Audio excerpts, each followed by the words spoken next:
जब आप अपनी किसी त्रुटि के लिए क्षमा मांगते हैं तो उस क्षमा का अर्थ यह नहीं कि अभी की स्थिति संभल जाए। उस क्षमा का अर्थ यह है कि यह स्थिति पुनः कभी ना आए।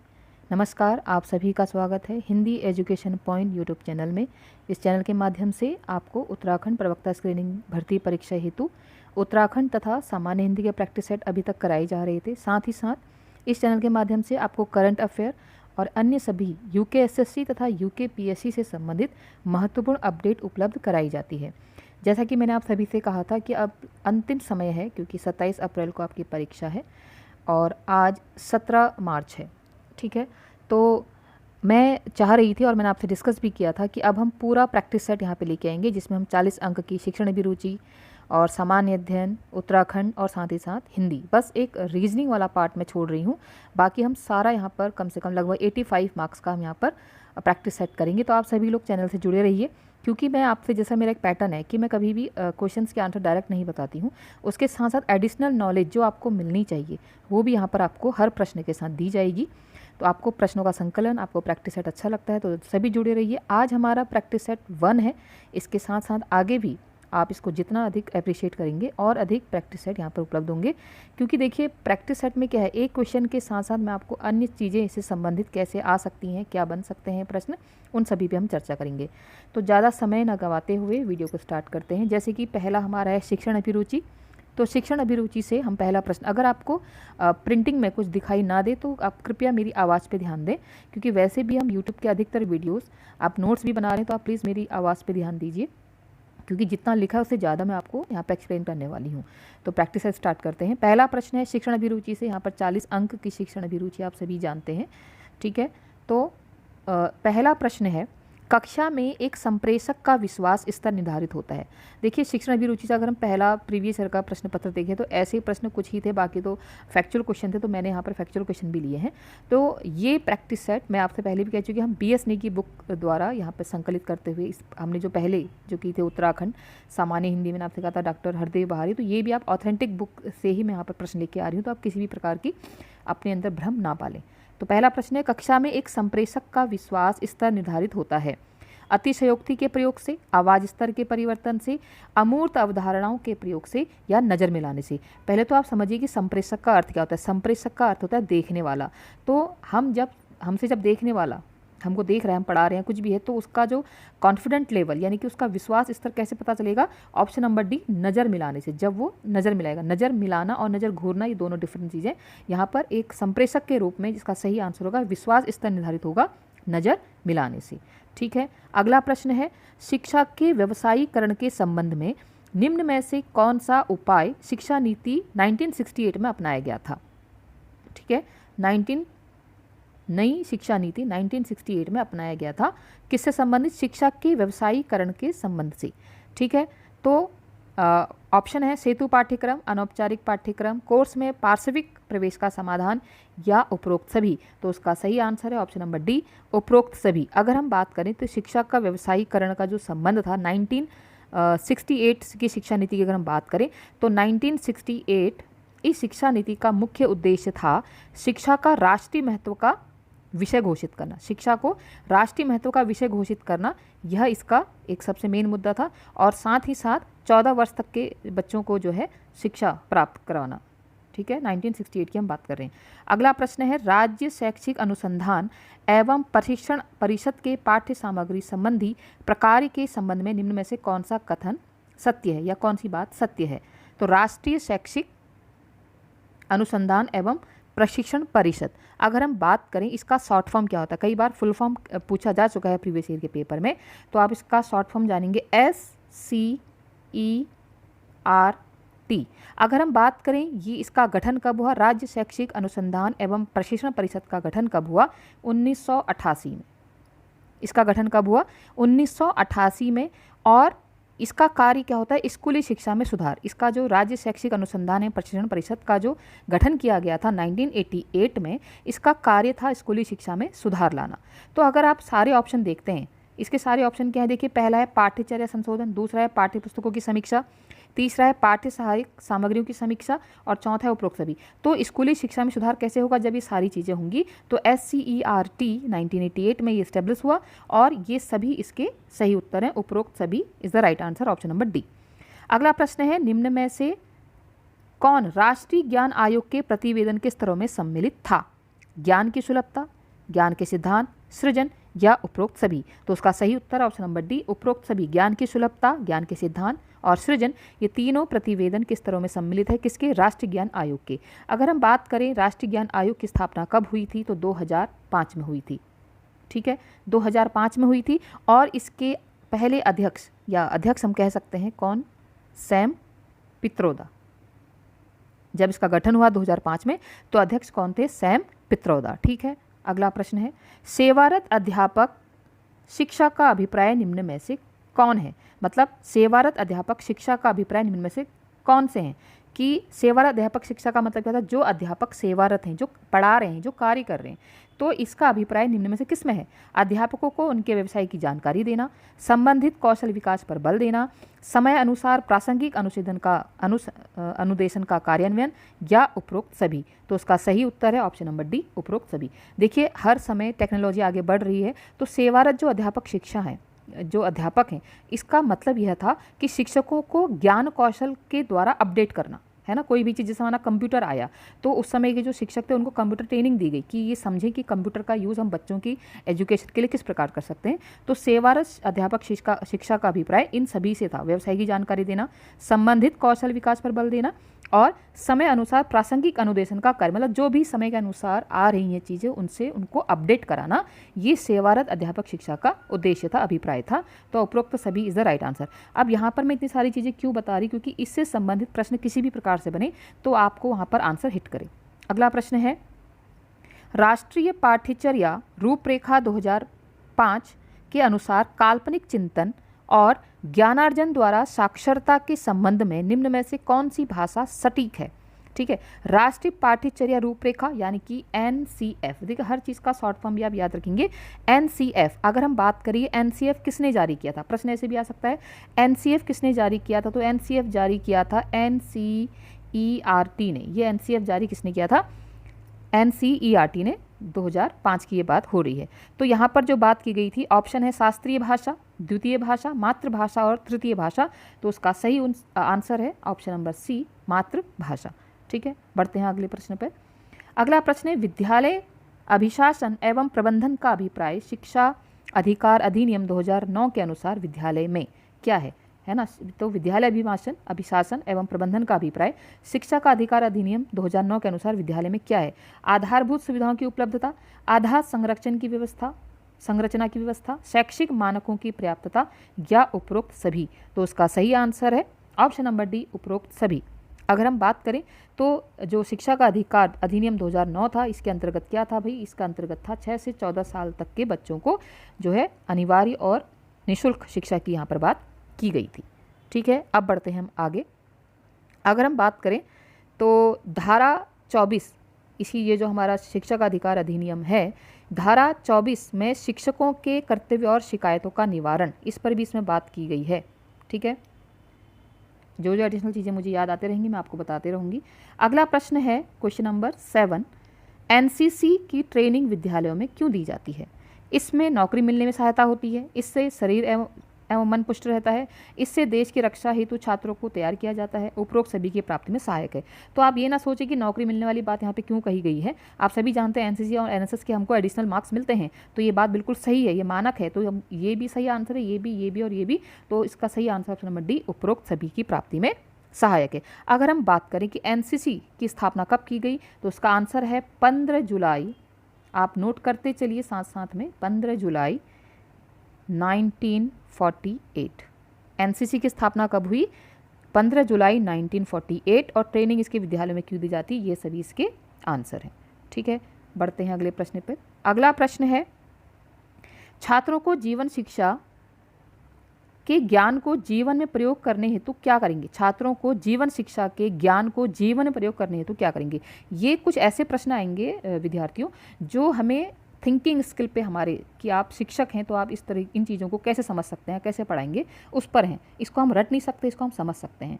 पहला ऑप्शन नवीन उदाहरण देंगे, शिक्षण के समय सामाजिक उदाहरणों पर बल देंगे, गृह कार्य पर बल देंगे, उपरोक्त सभी कार्य करेंगे। देखिए, अगर गृह कार्य पे बल देंगे वाला ऑप्शन यहाँ पर नहीं होता तो शायद हम थोड़ा सोच सकते कि उपरोक्त सभी। देखिए, MCQ में आप प्लीज़ सबसे पहले एलिमिनेट करना सीखिए। उपरोक्त गृह कार्य पे बल देना, ये कहीं भी हम ये नहीं सिखा सकते बच्चों को कि वो जीवन में प्रयोग करेगा उन चीज़ों को जो वो सीख रहा है। इससे क्या होगा, इसका सही देखो, नवीन उदाहरण देंगे, करेक्ट है।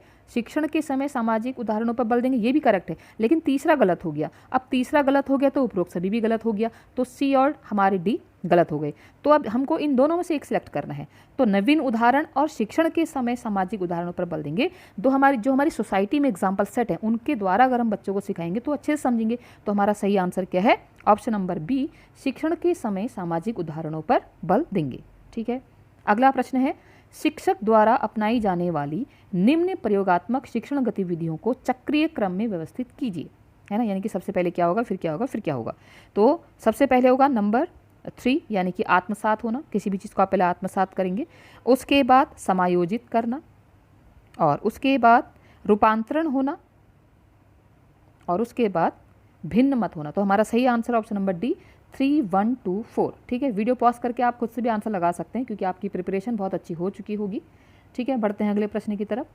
अगला प्रश्न है क्वेश्चन नंबर 11, पाठ्यक्रम योजना में कौन से घटक को समावेशित किया जा सकता है। पाठ्यक्रम योजना में कौन से घटक को समावेशित किया जा सकता है। पाठ्यक्रम का विकास और प्रारूप, सामग्री को स्पष्ट और परिशिष्ट करने के लिए विभिन्न साधन, पाठ्यक्रम के विशिष्ट उद्देश्य, या उपरोक्त सभी। उपरोक्त सभी और सभी चीज़ें मिलती जुलती हैं पाठ्यक्रम योजना के घटक में सम्मिलित करने के लिए, कि पाठ्यक्रम का विकास और प्रारूप भी हो, सामग्री को स्पष्ट करने के लिए विभिन्न साधन भी हों, और पाठ्यक्रम के विशिष्ट उद्देश्य भी हों। उपरोक्त सभी इज द राइट आंसर। अगला प्रश्न है क्वेश्चन नंबर 12, निम्नलिखित में से किस वर्ष में राष्ट्रीय शिक्षा नीति को संशोधित किया गया और उसके साथ कार्य योजना, प्रोग्राम ऑफ एक्शन को भी संलग्न किया गया। तो ये सही आंसर इसका 1968, 1992, 1976 और 1986। तो सही आंसर ऑप्शन नंबर B, 1992 में क्या किया गया, राष्ट्रीय शिक्षा नीति को संशोधित किया गया और उसके साथ कार्य योजना। ऐसे भी प्रश्न आ सकता है कि वह कौन सी राष्ट्रीय शिक्षा नीति थी जिसमें कार्य योजना को संलग्न किया गया। कार्य योजना को भी संलग्न किया गया, वो कौन सी शिक्षा नीति थी, राष्ट्रीय शिक्षा नीति 1992। ठीक है, अब देखिए, अगर हम बात करें पहली राष्ट्रीय शिक्षा नीति कौन सी थी, तो 1968, जिससे हम इससे पहले बात कर चुके हैं। उसके बाद आई 1986 दूसरी राष्ट्रीय शिक्षा नीति, उसी दूसरे में थोड़ा संशोधन किया किसमें, 1992। और उसके बाद हमारी जो चौथी है ना, इसको हम चौथी भी कह सकते हैं, कहीं कहीं मुझे चौथी दिख रही थी, कहीं कहीं तीसरी, क्योंकि 1992 में थोड़ा बहुत संशोधन किया गया तो कोई इसको तीसरा काउंट नहीं करता है, लेकिन कहीं कहीं इसको तीसरा काउंट किया जाता है। और तीसरा कहीं या चौथा कहीं, जिसको हम नई शिक्षा नीति हम बात कर रहे हैं, वो आई है 29 जुलाई 2020। 29 जुलाई 2020। ठीक है, नई शिक्षा नीति जिसकी हम बात कर रहे हैं। तो अगर प्रश्न आता है राष्ट्रीय शिक्षा नीति को संशोधित किया गया और उसके साथ कार्य योजना जोड़ा गया, वो कौन सी शिक्षा नीति थी, तो वो थी नई शिक्षा नीति, राष्ट्रीय शिक्षा नीति 1992। ठीक है, तो option number B is right answer, हमारा ये आंसर है। अगला प्रश्न, निम्न में से कौन सा कथन दूसरों के साथ संवाद स्थापित करने की कला को सीखने के लिए सबसे महत्वपूर्ण कहा जा सकता है। यानी कि ऐसा कौन सा कथन इसमें से है जिसमें हम कहें कि हम किसी दूसरे से कन्वर्सेशन करने के लिए सबसे बेस्ट होगा।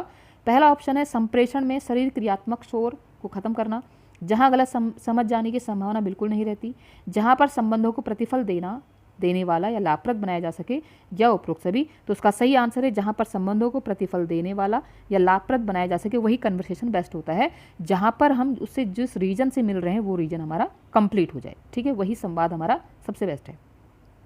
अगला प्रश्न है, मध्यस्थता संप्रेषण करने के लिए नकारात्मक प्रतिक्रिया को किस रूप में वर्णित किया जाता है।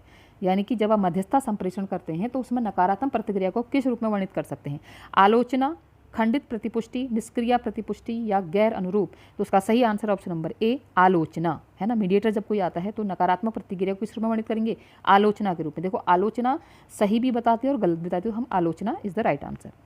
अगला प्रश्न है, संप्रेषण पहलुओं को कौन सा समूह कक्षा में संप्रेषण प्रक्रिया को बाधित नहीं करता है। ध्यान देंगे, नहीं करता है। ठीक है। संप्रेषण का अर्थ होता है भेजना, है ना, मतलब आप जो भी को कक्षा में भेज रहे हैं, नॉलेज या ज्ञान या कुछ भी उसको समझा रहे हैं, तो ऐसा कौन सा समूह है जो कक्षा में संप्रेषण प्रक्रिया को बाधित नहीं करता। पहला है अधोमुख करना, मूल्यांकन, ध्यान केंद्रित करना। देखिए अगर जहाँ पर आप मूल्यांकन कहेंगे, है ना, मूल्यांकन जहाँ पर आ जाएगा, यहाँ पर तो ध्यान केंद्रित, इसमें क्या होगा, ये बाधित करेगा संप्रेषण प्रक्रिया को, क्योंकि बच्चों का ध्यान मूल्यांकन पे चला जाएगा। मूल्यांकन यहाँ भी है, मूल्यांकन यहाँ भी है। अब अगला है हमारा डी ऑप्शन, ध्यान केंद्रित करना, उदाहरण देना और अतिशयोक्ति। तो option number D is the right answer. ठीक है। अगला प्रश्न है, राष्ट्रीय शैक्षिक योजना तथा प्रशासन संस्थान कहाँ है। राष्ट्रीय शैक्षिक योजना तथा प्रशासन संस्थान कहाँ है। नई दिल्ली, बेंगलुरु, कोलकाता या भोपाल। तो इसका सही आंसर है ऑप्शन नंबर ए, नई दिल्ली। अगर हम बात करें इसकी शॉर्ट फॉर्म क्या है, तो NIEPA। ठीक है, NIEPA फुल फॉर्म राष्ट्रीय शैक्षिक योजना तथा प्रशासन संस्थान कहाँ है, नई दिल्ली में है। ठीक है, बढ़ते हैं अगले प्रश्न की तरफ। अगला प्रश्न देखिए, ये प्रश्न आपको थोड़े से बोरिंग है, थोड़े से ऐसा लगेंगे कि बिल्कुल ऊपर हवा में जा रहे हैं। ये पहला प्रैक्टिस सेट है, आप धीरे धीरे समझते जाएंगे। इसके बाद जो उत्तराखंड के क्वेश्चन या जीके के क्वेश्चन आएंगे उस पर आपका ध्यान थोड़ा सा होगा। ये टीचिंग एप्टीट्यूड के प्रश्न ऐसे ही होते हैं। राष्ट्रीय शैक्षिक योजना हमारा हो गया नई Delhi is right answer. Question number 17, साक्षात मानव संसाधन द्वारा विकास मंत्रालय द्वारा ICT यानी कि सूचना एवं संप्रेषण तकनीकी पर लाई गई एक किताब है, एक परियोजना है, एक अभियान है या एक वन स्टॉप पोर्टल है। ठीक है, तो उसका सही आंसर ऑप्शन नंबर डी, साक्षात एक वन स्टॉप पोर्टल है। ठीक है, इसको हम कह सकते हैं ये एक एजुकेशन पोर्टल है, साक्षात जिसको नाम दिया गया है। ठीक है, अगला प्रश्न है क्वेश्चन नंबर 18, कंप्यूटर सहायक निर्देशों के सिद्धांत पर आधारित। देखिए अब थोड़ा फैक्चुअल क्वेश्चन आ रहे हैं, अब आपका ध्यान थोड़ा लगेगा। क्वेश्चन नंबर 18 है, कंप्यूटर सहायक निर्देशन के सिद्धांत पर आधारित है। शास्त्रीय अधिगम, सूझ, क्रियाप्रसूत अधिगम या प्रणालीबद्ध व्यवहार। तो उसका सही आंसर है ऑप्शन नंबर बी, क्रियाप्रसूत अधिगम। अगर हम बात करें तो कंप्यूटर सहायक निर्देशन के सिद्धांत पर आधारित क्या है, क्रियाप्रसूत अधिगम। अगर हम क्रियाप्रसूत अधिगम की बात करें तो व्यवहार को उसके परिणामों के आधार पर बदलने का एक सिद्धांत है। क्या, क्रियाप्रसूत अधिगम। और यह सिद्धांत किसने दिया, यह सिद्धांत दिया है BF स्किनर ने। किसने दिया है, BF स्किनर ने दिया है। और इसका परीक्षण उन्होंने किसमें किया था, चूहों पे किया था। अगर हम बात करें कि क्रियाप्रसूत अधिगम को अन्य और किस नाम से जाना जाता है, तो नैमित्तिक अनुकूलन भी इसको कहा जाता है। आप नोट करेंगे, क्रियाप्रसूत अधिगम को और क्या कहा जाता है, नैमित्तिक अनुकूलन भी इसको कहा जाता है। और क्रियाप्रसूत अधिगम सिद्धांत किससे संबंधित है, कंप्यूटर सहायक निर्देश के सिद्धांत पर आधारित है। और इसके जो खोज करता है या जिन्होंने इसको नाम दिया वो है BF स्किनर। उन्होंने चूहों पे परीक्षण किया और इसको अन्य नाम कहा जाता है, नैमित्तिक अनुकूलन भी कहा जाता है। ठीक है, अगला प्रश्न है क्वेश्चन नंबर 19, ICT का शिक्षण प्रक्रिया संबंधी कौन सा कथन असत्य है। जैसे अभी हमने ICT ऊपर पढ़ा था, साक्षात वाला पढ़ा था, ऐसे ही है कि यह स्वयं प्रशिक्षक एवं सुधारक है, छात्रोन्मुख शिक्षण में सहायक है, शिक्षकोन्मुख मतलब शिक्षक सेंटर में शिक्षक रहेगा, शिक्षण में सहायक है, या विषय उन्मुख शिक्षण में सुधारक है। तो क्वेश्चन नंबर 19 का सही आंसर है ऑप्शन नंबर ए, यह स्वयं प्रशिक्षण एवं सुधारक है। ये कथन असत्य है। देखा ICT ये काम नहीं करता कि वही सीख भी रहा है और वही सुधार भी रहा है।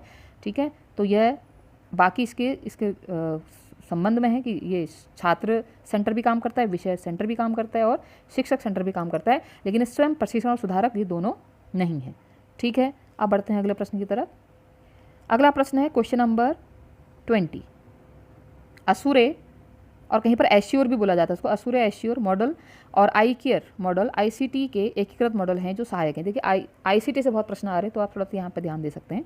शिक्षण अधिगम प्रक्रिया में, उत्पादन वितरण में, जनक पालक प्रक्रिया में या क्रय विक्रय प्रक्रिया में। तो इसका सही आंसर है ऑप्शन नंबर ए, शिक्षण अधिगम प्रक्रिया के लिए बनाए गए थे असुरे या एश्योर मॉडल और iCare मॉडल। ये ICT के किसके लिए बनाए गए थे, ये शिक्षण अधिगम का मतलब क्या होता है, सीखना। शिक्षण अधिगम प्रक्रिया से संबंधित ये मॉडल बनाए गए थे जो उसमें संबंधित सहायक है। अगला प्रश्न है क्वेश्चन नंबर 21, इनमें से कौन सा कारक अध्यापक के मूल्यांकन को प्रभावित नहीं करते हैं। अध्यापक के मूल्यांकन को, यानी कि अध्यापक जब किसी छात्र का मूल्यांकन करेगा तो वो इससे प्रभावित नहीं होगा। अध्ययन विषय, कक्षा का स्तर, कक्षा में छात्रों की संख्या और बाह्य परिवेश। तो सही आंसर ऑप्शन नंबर डी, बाह्य परिवेश। भाई जब भी कोई शिक्षक अपने छात्र का मूल्यांकन करेगा तो बाहर वो किस प्रकार से रहता है, उसका बाह्य परिवेश क्या है, उस पर उसको कभी भी उसका मूल्यांकन प्रभावित नहीं होगा। इससे हो सकता है कि भाई अध्ययन विषय क्या है, कई बार मैथ्स, एसएसटी, लिटरेचर, इसमें बात होती है, कभी कक्षा का स्तर ही बहुत डाउन है या कभी कक्षा में छात्रों की संख्या बहुत अधिक है, उस प्रकार से बच्चे पे शायद पूरा फोकस नहीं हो पा रहा है, तो इन पे हमारा मूल्यांकन डगमगा सकता है, लेकिन बाह्य परिवेश में कभी मूल्यांकन प्रभावित नहीं हो सकता। अगला प्रश्न है, सृजनात्मक आकलन से विद्यार्थी किस प्रकार लाभान्वित होता है। सृजनात्मक आप समझते हैं क्रिएटिविटी से, तो किस प्रकार लाभान्वित होता है। विद्यार्थी अपने अधिगम स्तर से परिचित होता है, विद्यार्थी निरंतर जागरूक एवं कार्यरत होता है, विद्यार्थी स्वप्रेरित एवं स्व अनुशासित होता है। उपरोक्त सभी। देखिए जब बच्चे आजकल बच्चे क्रिएटिव माइंड वाले हैं, उनको कोई सिंपल सा अगर पुराने समय से चला आ रहा कोई भी हम चीज़ कहेंगे बच्चों इसको ऐसे ऐसे जोड़ो तो नहीं होगा। आज जो हम इतने जो नए नए स्कूल आ रहे हैं, नए हम देखते हैं ना कि प्राइवेट स्कूलों में हम देखते हैं, अधिकतर सरकारी स्कूलों में है, लेकिन आप देखते हैं प्राइवेट स्कूल में बच्चे को क्यों डाला जा रहा है कि बच्चा वहाँ करके सीखता है, उसके सामने बहुत सारे ऑप्शन रखे जाते हैं सीखने के लिए। तो उसका सही आंसर क्या, उपरोक्त सभी। इसी कारण ही बच्चा उसमें बोर भी नहीं होगा, वो खुद से अनुशासित होगा, उसको पता है मुझे क्या करना है, क्योंकि क्रिएटिव एजुकेशन वहाँ पर उसको मिल रही है। सृजनात्मक आकलन वहाँ पर विद्यार्थी इस प्रकार लाभान्वित होता है। ठीक है, अगला प्रश्न है क्वेश्चन नंबर 23 है। ठीक है, अधिगम एवं मूल्यांकन प्रक्रिया कक्षा में प्रतिस्पर्धा को किस प्रकार बढ़ावा देता है। यानी कि अधिगम एवं मूल्यांकन प्रक्रिया कक्षा में प्रतिस्पर्धा को यानी कि कंपटीशन को किस प्रकार बढ़ावा देता है। कक्षा में विद्यार्थियों का समूह, उच्च औसत एवं निम्न स्तर समूह, असफल नहीं होने का भय या उपरोक्त सभी। तो उसका सही आंसर है ऑप्शन नंबर डी, उपरोक्त सभी। इस प्रकार बढ़ावा देता है कि कक्षा में विद्यार्थियों का समूह होगा तो कंपटीशन बढ़ेगा, उच्च औसत और निम्न स्तर पर ग्रुप बांट दिए जाएंगे तब उनमें कंपटीशन बढ़ेगा, असफल नहीं होने का भय नहीं होगा। ठीक है, इस प्रकार से अधिगम एवं मूल्यांकन प्रक्रिया कक्षा में प्रतिस्पर्धा को इस प्रकार बढ़ावा देता है। अगला प्रश्न है, निम्न में से कौन सा मूल्यांकन पाठ्यक्रम में अंत में दिया जाता है। तो किस प्रकार के मूल्यांकन को हम कह सकते हैं कि पाठ्यक्रम के अंत में दिया जाएगा। योगात्मक मूल्यांकन, स्थानांतरण मूल्यांकन, प्रारंभिक मूल्यांकन और AB दोनों। तो ध्यान रखेंगे, देखिए योगात्मक मूल्यांकन का मतलब क्या होता है, आप पूरी पढ़ाई के बाद उसमें बच्चे का हम बिहेवियर, व्यवहार, उसके कार्य करने का तरीका है ना, विद्यालयों पर सब कुछ देखा जाता है और फिर उसका थ्योरेटिकल पार्ट भी देखा जाता है। तो उसको हम क्या बोलेंगे, ऑप्शन नंबर ए, योगात्मक मूल्यांकन। अगर हम बात करें योगात्मक मूल्यांकन कहते किसको हैं, किसी पाठ्यक्रम या इकाई या शिक्षण अवधि के अंत में किया जाने वाला मूल्यांकन क्या कहलाता है, योगात्मक मूल्यांकन कहलाता है। ध्यान रखेंगे, किसी पाठ्यक्रम, इकाई, शिक्षण अवधि के अंत में किया जाने वाला मूल्यांकन क्या कहलाता है, योगात्मक मूल्यांकन कहलाता है। ठीक है, बढ़ते हैं अगले प्रश्न की तरफ। अगला प्रश्न है, व्यक्तित्व को मापने के लिए 16 PF प्रश्नावली किसने दी। देखिए फैक्चुअल क्वेश्चन आ रहे हैं, अब आपका ध्यान इसमें आएगा। तो ऑप्शन है Gordon, Allport, Sheldon, RB Cattell या स्प्रेंजर। तो उसका सही उत्तर option number C, RB Cattell ने व्यक्तित्व को मापने के लिए 16 PF प्रश्नावली दी थी। ठीक है, और ये स्व रिपोर्टेड व्यक्तित्व परीक्षण है, इसको आप याद कर सकते हैं। 16 PF प्रश्नावली को क्या कहा जाता है, स्व रिपोर्टेड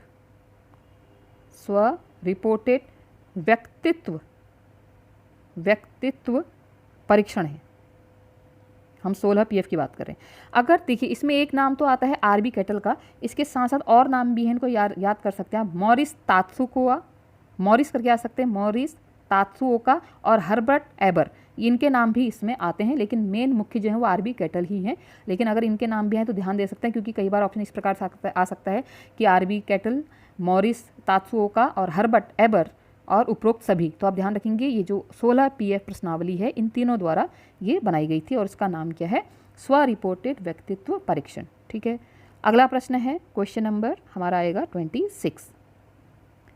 विद्यालयों में 10 वर्षीय पाठ्यक्रम कक्षा 1 से 10 को सामान्य रूप से लागू करने की अनुशंसा निम्न में से किस आयोग ने की थी।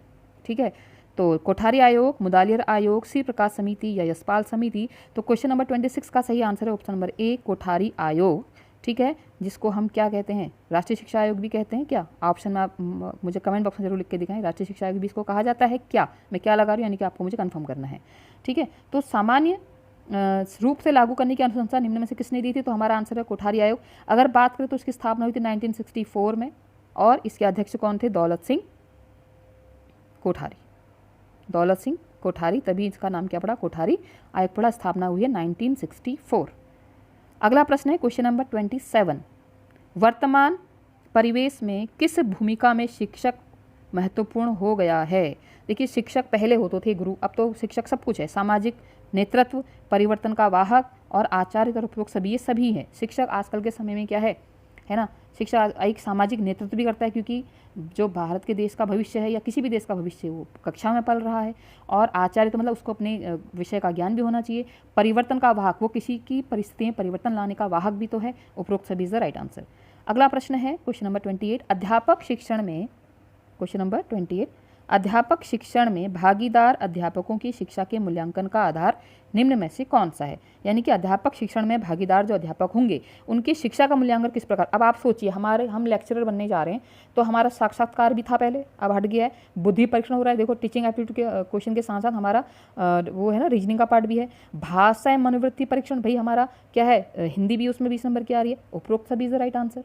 ये तो हमसे संबंधित प्रश्न आ गया कि अध्यापक शिक्षण में भागीदारी अध्यापकों की शिक्षा के मूल्यांकन का आधार ये सब हैं। साक्षात्कार भी होता है, बुद्धि परीक्षण भी होता है, भाषा या मनोवृत्ति परीक्षण भी। मनोवृत्ति मतलब देखिए यहाँ पर जो टीचिंग एप्टीट्यूड के क्वेश्चन है कि आप बच्चे को कैसे पढ़ाएंगे, आप ये सब चीज़ें क्या है, ये मनोवृत्ति परीक्षण ही है। इसीलिए अध्यापकों की शिक्षा के मूल्यांकन का स्तर ये सभी है। अगला प्रश्न है, विद्यार्थी स्नेही मानवीय वातावरण बनाने में शिक्षक को कौन सा कार्य अनिवार्य नहीं है। नहीं है पे फोकस करेंगे, ठीक है। विद्यार्थी के प्रति संवेदनशीलता, वंचित बच्चे के प्रति शालीनता, सहभागी क्रियाकलाप को प्रोत्साहन देना, अनुशासनात्मक क्रिया में कठोर वचन का प्रयोग। बिल्कुल नहीं, अगर आप कठोर वचन का प्रयोग करेंगे तो क्या होगा, बच्चा हमसे स्नेही मानवीय वातावरण कैसे बन पाएगा उसका, वो तो डर जाएगा। तो हमारा D is the right answer. ये हमको नहीं करना है, ये नहीं है, अनिवार्य नहीं है, ठीक है। तो अगला प्रश्न है क्वेश्चन नंबर 30, ठीक है।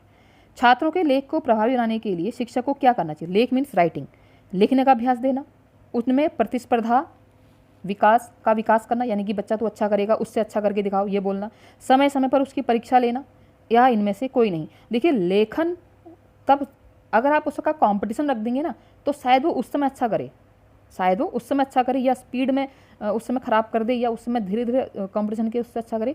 लेकिन उसको लिखने का अभ्यास अगर आप करेंगे तो option number A is the right answer. आप लेख को प्रभावी बनाने के लिए क्या करेंगे, लिखने का अभ्यास देंगे, है ना। आप सोचिए, जब बच्चा छोटा होता है उसको बार बार कहता है ना कि टीचर क्या कहता है, अगर राइटिंग उसकी खराब है तो क्या कहता है टीचर कि अगेन अगेन राइट अगेन, मतलब बार बार लिखते रहो, है ना। लिखने का अभ्यास देंगे लेख को प्रभावी बनाने के लिए। अगला प्रश्न है क्वेश्चन नंबर 31, विद्यालय स्तर पर राष्ट्रीय स्तर पर तकनीकी शिक्षा को प्रोत्साहित करने वाली संस्था केंद्रीय शैक्षिक प्रौद्योगिकी संस्थान निम्न में से किस शहर में स्थित है। चेन्नई, कोलकाता, बम्बई या नई दिल्ली। तो क्वेश्चन नंबर 31 का सही आंसर है ऑप्शन नंबर डी, नई दिल्ली। अगर हम बात करें तो इसका जो है शॉर्ट फॉर्म है CIET। किसका, केंद्रीय शैक्षिक प्रौद्योगिकी का जो शॉर्ट फॉर्म है वो है CIET, ठीक है। बढ़ते हैं अगले प्रश्न की तरफ। अगला प्रश्न है क्वेश्चन नंबर 32। वीडियो थोड़ी लंबी हो सकती है, लेकिन अगर आपको अच्छे से यहाँ पर प्रैक्टिस करनी है तो थोड़ा समय देना ही पड़ेगा। बिना समय दिए कोई भी चीज़ संभव नहीं है। अगर आपको मेरा बोलना स्लो लग रहा है, वैसे तो बहुत तेज़ बोलती हूँ, अगर स्लो लग रहा है तो आप वीडियो का प्ले स्पीड बढ़ा सकते हैं। आप डायरेक्ट क्वेश्चन आंसर, मेरे हिसाब से आपको हर क्वेश्चन को समझना है, वहाँ पर डिट्टो प्रश्न नहीं आएंगे, लेकिन प्रश्न ऐसे ही बनेंगे, इस पर ध्यान देना है। निम्न में से कौन सा शब्द एक व्याख्यान के अर्थ को बताने के लिए सबसे उपयुक्त है।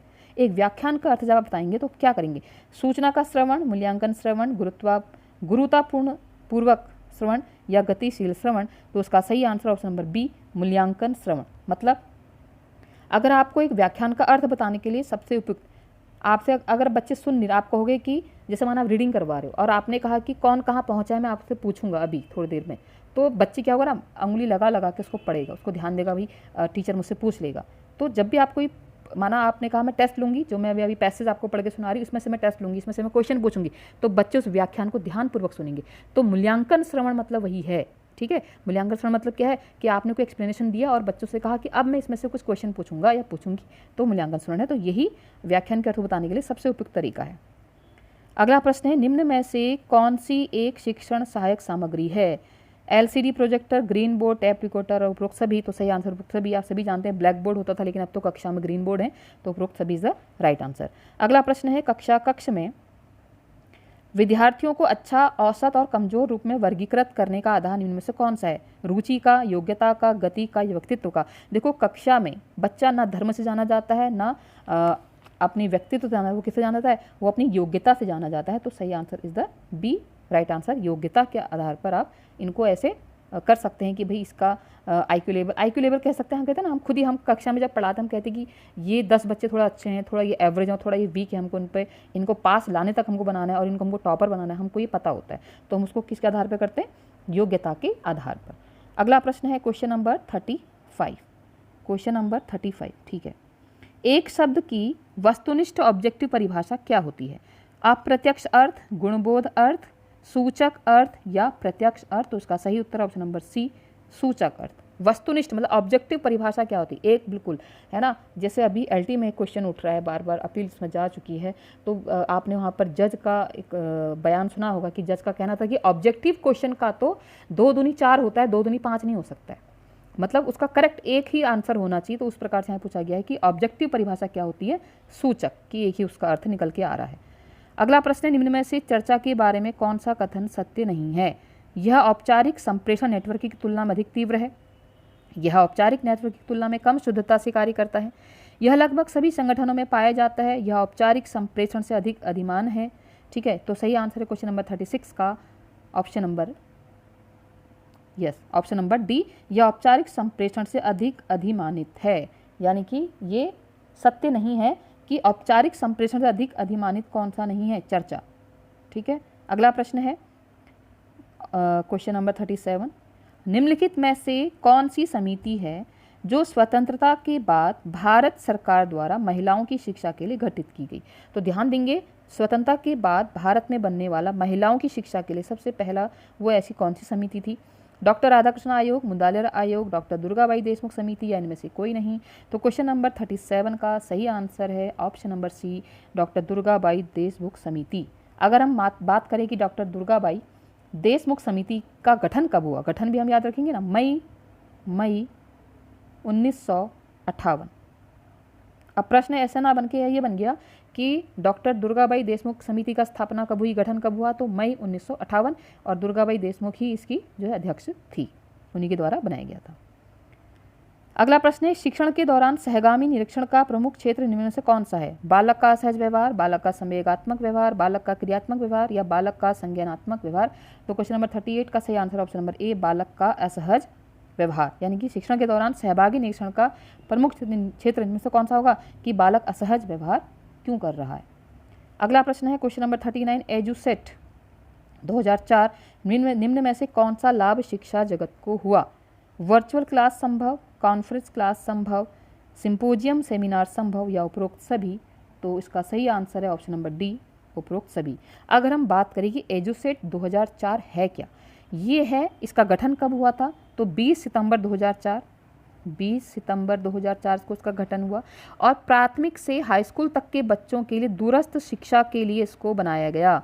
हाई स्कूल, प्राथमिक से हाई स्कूल तक के बच्चों को दूरस्थ शिक्षा देने के लिए इसको बनाया गया। एक इसका अन्य नाम भी आप याद रखेंगे एजुसेट का, जो नाम है GSET 3। इसका अन्य नाम क्या है? GSET 3। ठीक है, बढ़ते हैं अगले प्रश्न की तरफ। अगला प्रश्न है क्वेश्चन नंबर 40, अध्यापक शिक्षण के गुणात्मक सुधार हेतु कोठारी कमीशन का सुझाव निम्न में से कौन सा है? यानी कि अध्यापक शिक्षण के गुणात्मक सुधार हेतु कोठारी कमीशन का सुझाव क्या है?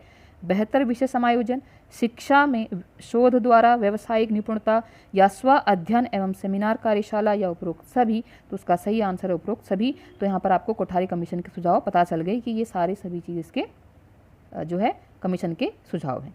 ठीक है, वीडियो अगर बड़ी बन रही है, नहीं बन रही है, ठीक है, अभी आगे और को कंटिन्यू करते हैं। तो अब आते हैं हम सामान्य अध्ययन में। ठीक है, सामान्य अध्ययन में आते हैं क्वेश्चन नंबर 41, ये 35 मार्क्स का हमारा है। यहाँ पर भी जो हम मेरे को एडिशनल यहाँ पे चीज़ें समझाने वाली लगी, मैंने आपको बता रखी हैं। तो भारत का पहला लेवेंडर उत्सव आयोजित किया गया रियासी जम्मू कश्मीर, जामताड़ा झारखंड, भद्रवाह जम्मू कश्मीर या उखरुल मणिपुर? तो उसका सही आंसर है option number D, Bhadarwah Jammu Kashmir में भारत का पहला लेवेंडर उत्सव मनाया गया। ठीक है, अगला प्रश्न है, भारत का पहला निजी रॉकेट का नाम बताइए। क्या है? विक्रम एस, विक्रांत, विक्रम एम, इनमें से कोई नहीं? तो हमारा सही आंसर है option number A, Vikram S. तो भारत का पहला निजी रॉकेट का नाम क्या है? विक्रम एस। और इसकी पहली उड़ान कब भरी गई? देखो एडिशनल चीज़ें, पहली उड़ान कब भरी गई? 18 नवंबर 2012 2022 को।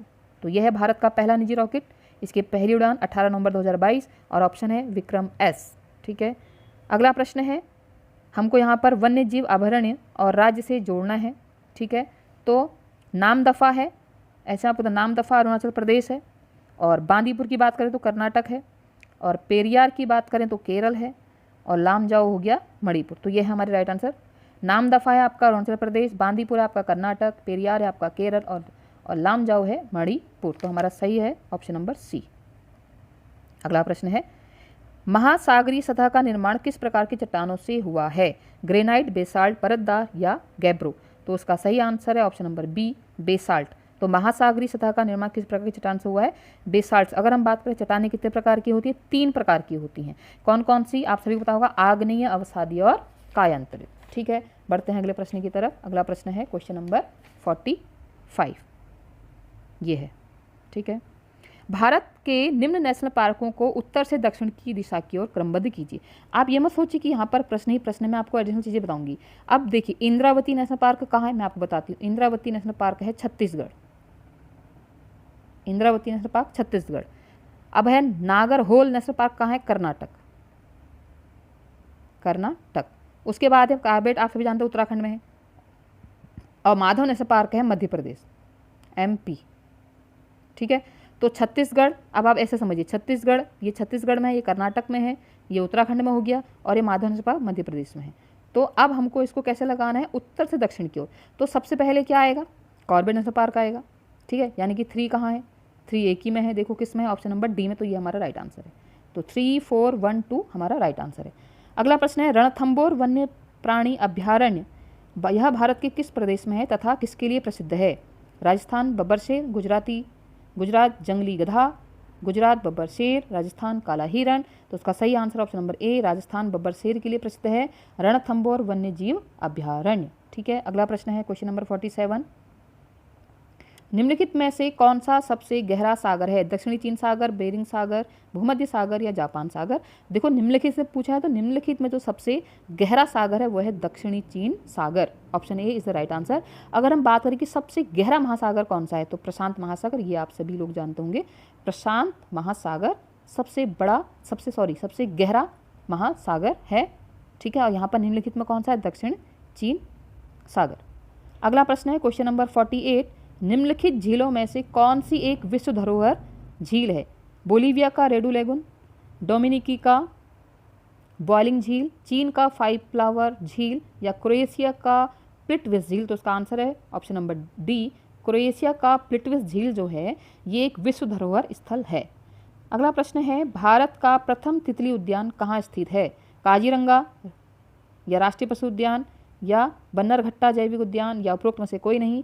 तो उसका सही आंसर है बन्नरघट्टा जैविक उद्यान, बंगलुरु में है भारत का प्रथम तितली उद्यान। अगला प्रश्न है क्वेश्चन नंबर 50, मेडागास्कर, यहाँ से प्रश्न आते हैं हमेशा, इसको मैं अच्छे से आपको समझाऊंगी। मेडागास्कर एवं अफ्रीकी मुख्य भूमि के बीच स्थित है।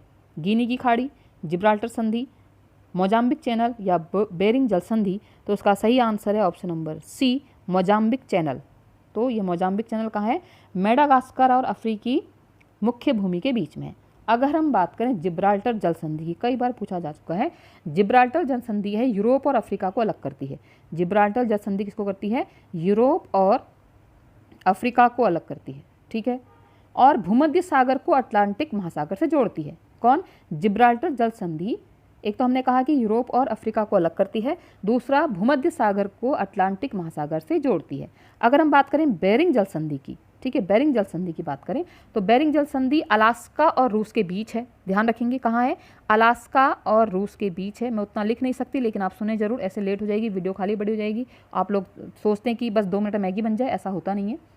तो बेरिंग जल संधि अलास्का और रूस के बीच और ठंडे आर्कटिक और प्रशांत महासागर के बीच एकमात्र समुद्री रेखा है। कौन? बेरिंग जल संधि की बात मैं कर रही हूँ। ठंडे आर्कटिक और प्रशांत महासागर के बीच एकमात्र समुद्री रेखा है और अलास्का और रूस के बीच है। और जिब्राल्टर जल संधि कहाँ है? यूरोप और अफ्रीका को अलग करती है और भूमध्य सागर को अटलांटिक महासागर से जोड़ती है।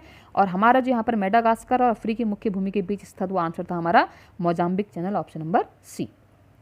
क्वेश्चन नंबर 51, निम्न में से उपभोक्ता का अधिकार है चुनने का निर्णय सूचना प्राप्त करने का अधिकार, सुरक्षा का अधिकार, उपरोक्त सभी। भाई जागो ग्राहक जागो तो सभी हैं, उपरोक्त सभी। तो जैसे मैंने आपसे कहा जागो ग्राहक जागो, तो इसके उपभोक्ता के जो हमारा उपभोक्ता मंच है या जो भी कहें उपभोक्ता का अधिकार, जहाँ से भी हमको उपभोक्ता वाले ये सब आयोग है आ रहे हैं उपभोक्ता वाले प्रश्न, इसी में जागो ग्राहक जागो ये नाम सुना होगा। जागो ग्राहक जागो की जो बनाया गया था, गठन किया गया था 2005 में किया गया था, ये याद रखेंगे। जागो ग्राहक जागो स्कीम, समिति, योजना, आप जो भी कह सकते हैं, ये कब आई? ये आई 2005 में। जागो ग्राहक जागो की बात कर रही हूँ। अगला प्रश्न है क्वेश्चन नंबर 52, केंद्रीय सतर्कता आयोग की स्थापना कब की गई? तो 1964, 1968, 1970 या 1972। तो केंद्रीय सतर्कता आयोग की स्थापना की गई है 1964 में। और इसका जो प्रथम अध्यक्ष थे, किसके? केंद्रीय सतर्कता आयोग के प्रथम अध्यक्ष जो थे वो थे श्रीनिवास, नोट करेंगे, श्रीनिवास राव। ठीक है, 1964 में इसका गठन हुआ। केंद्रीय सतर्कता आयोग की स्थापना 1964, प्रथम अध्यक्ष श्रीनिवास राव। अगला प्रश्न है क्वेश्चन नंबर 53, निम्न में से कौन राष्ट्रीय महिला आयोग के पहले पुरुष सदस्य नियुक्त किए गए? अरुण कुमार, आलोक रावत, पी.के. सिन्हा, चंद्रेश शर्मा। तो सही आंसर ऑप्शन नंबर बी, आलोक रावत। अगर मैं बात करूं तो राष्ट्रीय महिला आयोग का गठन या स्थापना कब की गई? 1992, 1992 कब की गई? राष्ट्रीय महिला आयोग की स्थापना कब की गई, गठन कब किया गया? 1992। और इसके पहले पुरुष सदस्य कौन थे? आलोक रावत। बढ़ते हैं अगले प्रश्न की तरफ। अगला प्रश्न है क्वेश्चन नंबर 54, संघ की राजभाषा हिंदी होगी, यह प्रस्ताव संविधान सभा ने कब पारित किया था? बहुत इजी आंसर है ऑप्शन नंबर सी, 14 सितंबर 1949। और इसी दिन हमारे देश में क्या मनाया जाता है? हिंदी दिवस मनाया जाता है। क्वेश्चन नंबर 55 की बात करते हैं, भारत का राष्ट्रपति किस प्रकार के आपातकाल की घोषणा कर सकता है? राष्ट्रीय आपातकाल, राज्य संवैधानिक आपातकाल, वित्तीय आपातकाल या उपरोक्त सभी? तो भाई राष्ट्रपति सारे इन सभी को कर सकता है, उपरोक्त सभी। अगर हम बात करें कि संविधान के अनुच्छेद कितने से कितने तक राष्ट्रपति का वर्णन मिलता है, तो अनुच्छेद 52 से 62 तक, अनुच्छेद 52 से 62 तक हमें राष्ट्रपति के योग्यता, कार्य, ये सब उनका चयन, सब कुछ 52 से 62 तक संविधान में हमें मिलता है। ठीक है, एडिशनल चीज़ें इसको आप ध्यान रखेंगे। अगला प्रश्न है, राष्ट्रीय अल्पसंख्यक आयोग का गठन किस वर्ष किया गया था? 1975, 1993, 1979 या 1981? तो उसका सही आंसर है ऑप्शन नंबर बी, 1993 में राष्ट्रीय अल्पसंख्यक आयोग का गठन किया गया। अगर मैं बात करूं इसके पहले अध्यक्ष कौन थे, किसके? राष्ट्रीय अल्पसंख्यक आयोग के पहले अध्यक्ष कौन थे? न्यायमूर्ति मोहम्मद सरदार अली खान। न्यायमूर्ति मोहम्मद सरदार अली खान, ये क्या थे? ये थे भाई क्या? राष्ट्रीय अल्पसंख्यक आयोग के प्रथम अध्यक्ष थे। स्थापना हुई 1993 में। ठीक है, बढ़ते हैं अगले प्रश्न की तरफ।